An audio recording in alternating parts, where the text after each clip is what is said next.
All right, so I just got here, pulled up in the car. Interestingly enough, he did leave the door open in the garage to get a different sneak peek look at what his fish room looks like from the outside. I know, strange, very strange. So I'm doing my best not to get the license plates in there, but that's Jadren Aquatics right there from the outside.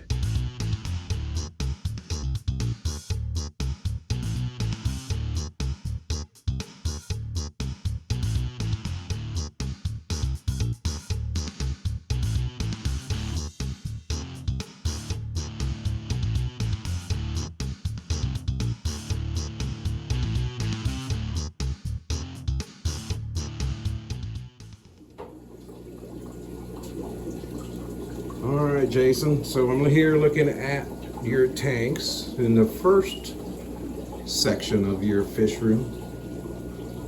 What's the stuff that you got on this rack that you're going to be selling on your website?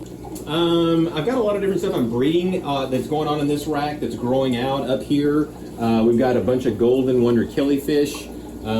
I've got some Australian rainbows. I haven't listed these guys yet. I'll get those on there. Again, these are all ones that I've bred and growing out. You guys may have seen I've been breeding gardener eye killifish, and I don't know, I haven't had the greatest luck like I thought I would. So eventually I'm going to have these things up for sale. I just don't have enough of them yet to really make it worth my time. The males in those things are just absolutely beautiful, beautiful fish, and a lot of people that see me breeding them want them like crazy, but I just can't produce enough to put them on the website, or I'd be sold out after the first person bought some. Now, is your intent for everything you sell to be bred in your tanks? No.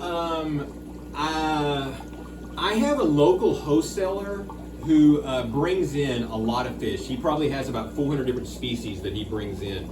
And part of the things that he does is he brings them in and he gets them used to the local tap water before he sells them. And so it's an import fish, but it's not like importing, I'm getting it in their water and then I'm having to get it used to my water. He's already pre-done it. And so I'm probably going to end up picking up a bunch of fish from him. I have 2 or 3 other local breeders that breed other types of fish that I'll actually go to their fish rooms and pick some of their stuff out. Again, my problem is right now is I don't have any more room in here. And if you guys have ever seen my videos, I've been building another fish room up at my shop, and I'm still working on getting to hold the heat the correct way, so I don't want to bring any fish up there yet. So once I get that going, I have the capabilities of having 104 20-gallon tanks. So I'll be able to bring in a ton of fish at one point. But I finally just got to the point where I just had to get the website up and going to get stuff for sale. These are beautiful. Yeah, those are albino turquoise. I've got a guy who is a local breeder, and all he breeds are high-end guppies. So I've got about 6 or 7 different species of his. And these are ones that he imported in, but they're probably in their 3rd or 4th generation, so they're used to our local water, so that they do really, really well. So mainly, in all fairness, you're gonna try to keep it local water type fish, right? For the most part, if I can find the fish where it's being bred local, I would much rather do it. Versus import water. Yes, yeah, because the fish are just going to be more healthy. I'm not going to have to spend the money trying to medicate them and watching them all the time. Because if I bring something in that's import, I really want to hold on to it for 30 or so days to make sure that it's good and healthy before I actually, put it up for sale.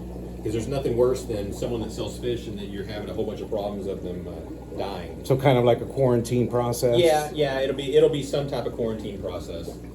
And are you eventually going to start selling more plants, or just until as you build it, offer more? Yeah, I definitely want to carry a lot more plants. Plants are one of those things that are pretty easy to import in. There's a lot of different people that carry them. I just haven't had the time to do the research to find the right place to get them from. They're obviously a lot easier because you don't have to worry about them hardly dying because they're not coming in on water. So eventually I'll probably carry a bunch of different plants. It's just easy to carry plants, so there's just really no reason not to. And everyone is always wanting them.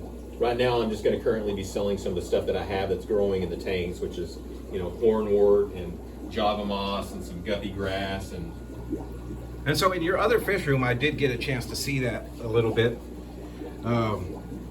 Main thing that you're worried about is the temperature, so that way you don't have that inconsistencies in your tank, right? Yeah. Again, for healthier fish. Yeah, I don't want it to be dropping into the 60s. That is what I'm trying to avoid. If I can keep it where it's only dropping into the 70s at night, I'm not going to be too worried about it. It's hard to test because right now we're back in the 50s a lot. But when I first started doing it, it was in the 30s, and that's when I was starting to see a lot more drops. But it makes a tremendous amount of difference. Right now, I've got about 30 tanks that are full of water, and most of those are finally up to the 72, 73 degree temperatures. So you really need to have that big body of water in there to be able to run, like a really good test. I think kind of the idea is I want to try to get about 50 tanks up and going, and I think I won't have any trouble keeping the temperature balanced. If I would have been doing this in a different time of the season, instead of right in the middle or right in the start of winter, I wouldn't have had to deal with this, because I would have slowly have added tanks and got enough tanks in there, and the temperature would have stayed, in the 50s or 60s outside, and I'd have had no problems.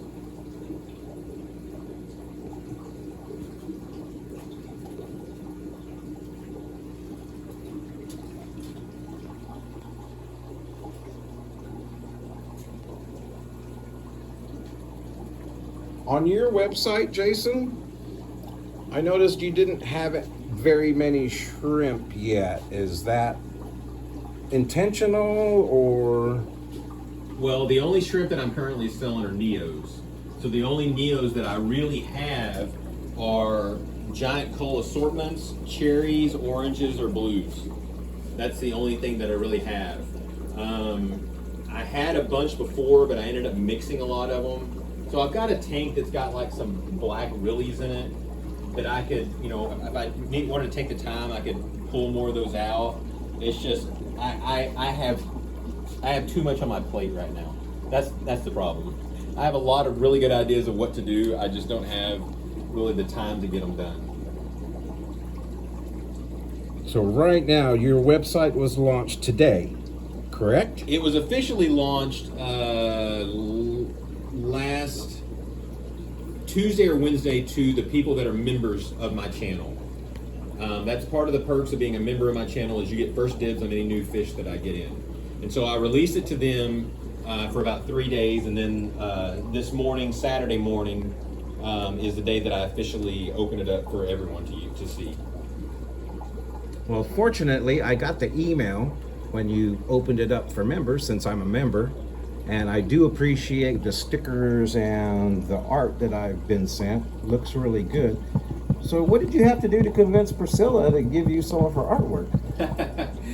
Priscilla and I have been friends for probably about 4 years now. And since I run a printing company, she reached out to me years ago to do printing of her prints for her. So she's emailed me all of her prints. And so the deal that I basically made with her is I'll print all of her prints for free, and in return she lets me use those prints to give away any way I see fit. So anytime I do anything, I always touch base with her to make sure that she's okay with it, because the last thing I want to do is upset her, because she's just an amazing artist, and if anything, I want to get her name out there more so that more people know what she's doing, because her stuff is it's so lifelike. Like if you're standing a little way away, you think it's a photograph. She has this one of this Arapaima that's in a calendar that I printed for her. And God, that thing is just shocking how good it is. Well, that's pretty cool stuff you've got going on. That other fish room, it looks like it's going to be amazing. I mean, well, of course, I'm a fish nerd, so... Anything that has a lot of tanks in it is exciting. Exactly. Even if they're empty. It's the possibilities. Yes. I had much rather have empty tanks than no tanks at all. I agree. Because then when you go to the fish store, you know you can come home with something. That never happens. Oh wait, it always happens. Yeah, that's my biggest problem. I go to the fish store and I buy all these fish that I just need, and I have no plan whatsoever of where they're going when I get home. So that's always fun, of having to rearrange everything I have. to get those fish in a tank. And it's really difficult when you're dealing with all these different strains of guppies because you can't mix them. You know, they have to be in their own. So you got to have specific tanks just for them. These, in particular, I remember when you grabbed them from my house after the fire, and I noticed these are on the website too. Did you know that at one time these were Corey's favorite fish, his favorite guppies when they were first coming onto the scene? No, I had no idea. I was really excited to hear that since I had some, and there weren't very many out yet, but it's really cool that now you've gotten to a point where you can start selling them on your site. Do you recognize this one? Yes, that's the one that came out of my tank that survived the fire. The one that you love the pattern and stuff on it. Yeah, I was gonna ask you about that one, how it's doing. Where'd he go? There he is. I know he's not exactly what they are, but that's the home he ended up in. Well, I remember telling you if you mix it, we probably get some really cool patterning out of it, but I don't see any other ones that have that. That's because these fish are ferocious. I haven't had they eat everything they have. I've never seen a guppy / Inler that devours the babies like they have. I had them in a 40-gallon and they just ate everything. I never had babies. It's shocking to see fry that are in here. I don't know how they survived since I moved them to this tin. Well, my secret was when I did it, I started off with 2. Yeah. Those 2 turned into several hundred, but I used the basket. Oh, okay. I put the female in there with the basket, and she'd still eat the babies if she could. But by using that method, I ended up with 2 tanks that had like 50 of them each, and then by the time you got them, I had them in 6 pounds of hornwort at least, and that was not enough cover for them. It's crazy. That's one thing I did notice about these Endler style. They're a little bit more aggressive than the regular guppies, it seems. Maybe it's just these. Some of them are, but like my shocking pinks are not. They just have babies like crazy and never touch them. I love how there's so many different little variations on the tail. Different little colors. Yeah, that's called not culling. That's what that is. Okay, good point. I was trying to give you some props, Jason. Let's just be truthful here. That's so cool. Well, I really appreciate you giving me the time to come out here and invade your fish room and your new one yesterday. You are absolutely more than welcome. Anyone's more than welcome to come. I love to show it off. And nothing more fun than talking about it. And I look forward to what we can do in the future. Maybe I can start giving you some shrimp to sell on your site too. That would be absolutely awesome.